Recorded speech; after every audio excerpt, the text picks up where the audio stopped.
You are listening to Pharmacy, IT, and Me, your informatics pharmacist podcast.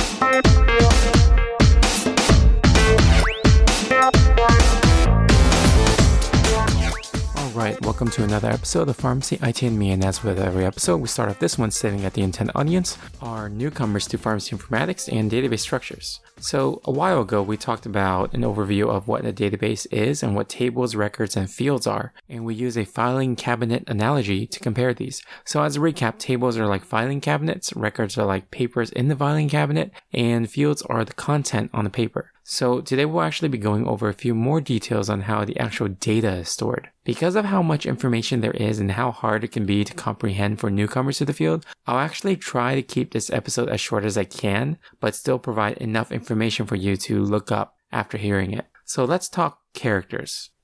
I'm not talking about Disney characters or fictional characters, but I'm talking about characters in a formal database term. So a character can be defined as pretty much any value, such as a number, a character. I can't use the word to actually define the term I'm trying to define, right? But a number, a letter, a punctuation, or a space. And when you have a collection of these, like a collection of letters and numbers, it becomes what's called a character string. So for example, A, B, C, 1, 2, and 3, they're all single characters. But when you have a term like 365, or you have a word that's apple or oranges, those are all character strings. So characters can have variability associated with them.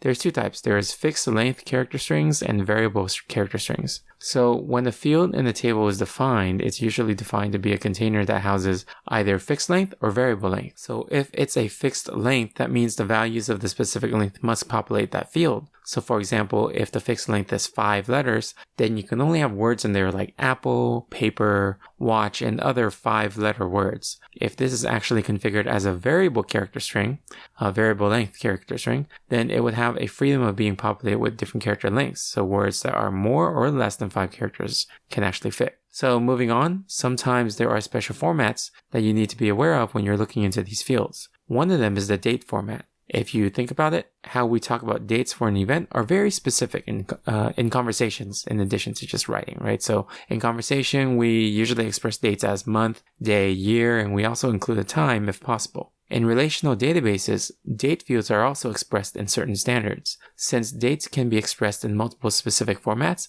it's important to be aware that dates are considered their own special little niche of formatting. There are a few other definitions you should be aware of when discussing database values. So there's something called float numbers, or also known as real numbers. When a number is considered a float number, it means that the number is expressed with decimal points. So for example, 38.715, that will be considered a float number. On the other hand, there are also numbers known as integers, which are not decimal numbers. Integers are defined as whole numbers only. And this is actually an important distinction because when you look at calculations in databases, whether a result is defined as an integer or a float number can actually impact the subsequent dependent results. Another term to be familiar with is null. Null just means nothing, like literally no value. If a field is null, it means that the field has no information in it and no value stored in it. So you'll need to know this because sometimes when you are trying to look at databases and querying data, you want to find rows that are not null. So what you'd have to do is when you qualify it, you'll say select so-and-so where this column is not null. So now that we talked about some of the types of the data stored, we should go into what some of the data available in the tables mean. So let's continue to talk about data with talking about keys. So each table must have certain values called keys. Keys are unique identifiers for that row or record, and there can be primary keys, alternate keys, and foreign keys. Primary keys are required for every single table of data. These primary keys are the main value that refers to the specific record on that table. An example of this could be like an order ID on the orders table of a database. The order ID is a unique identifier specific to that row on the orders table. Alternate keys are pretty much like primary keys, but they are an alternate version in case someone wants to use something other than the primary key. Foreign keys, on the other hand, they are keys in one table that refers to a primary key in another table. So for example, an orders detail table may have a column of order IDs, but the order IDs are not necessarily the primary key of the order details table. The primary key of the orders detail table may be the orders detail ID, and the orders ID are a foreign key that exists in the orders detail table for the sole purpose of externally referencing the orders table to the orders detail table.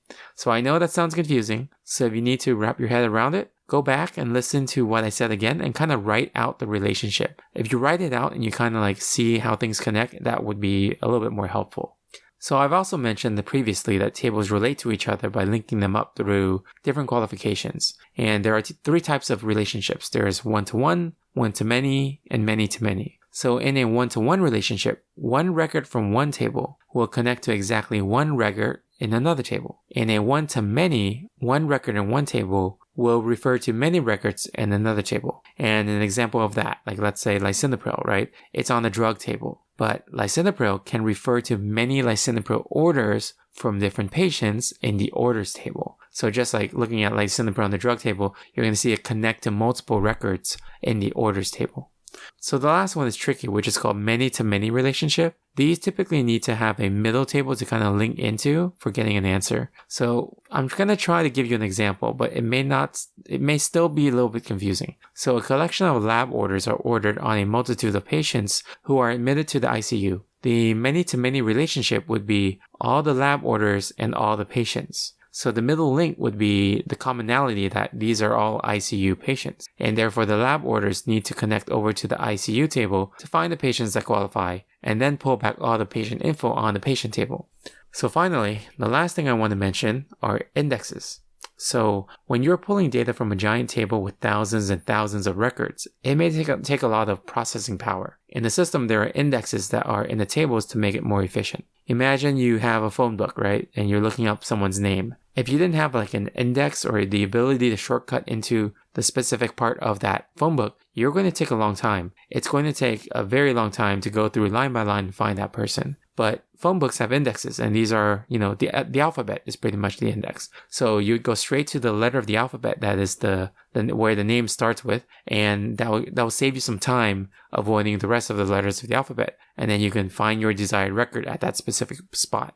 So I know that was a lot of information, but re-listen to the episode if you aren't able to catch some of that information the first time through, and search more about these terms on Google or any of your other search engines, because there's a lot of great free resources online that go into details of all of these terms. Sometimes it's better to actually practice to understand rather than just hearing me talk about it. But hopefully you learned something on today's episode. Alright, if you guys like this episode, you guys can subscribe and rate us on iTunes, Stitcher, Google Play, or any of your other favorite podcasting services. You can also follow us on social media on Twitter or Facebook at PharmacyITme, or our Instagram at Pharmacy Informatics, or you can email me at tony@pharmacyitme.com. Also, I want to plug a great networking opportunity. You heard me say this, and I'm going to say it again. Pharmacist Connect. If you are familiar with Slack workspaces, Pharmacist Connect is a vetted workspace, which includes anyone that has a license, a pharmacy license, pharmacy intern license. So it's a networking opportunity. There's channels for different specialties like informatics or innovation and things like that. So it's a really good place, and I met a lot of great colleagues on it. So check it out. It's pharmacistconnect.com, which is PharmacistConnect.com. Thank you again for listening, and I'll see you on the next episode of Pharmacy IT and Me. And remember, technology is a tool, patient care is the goal.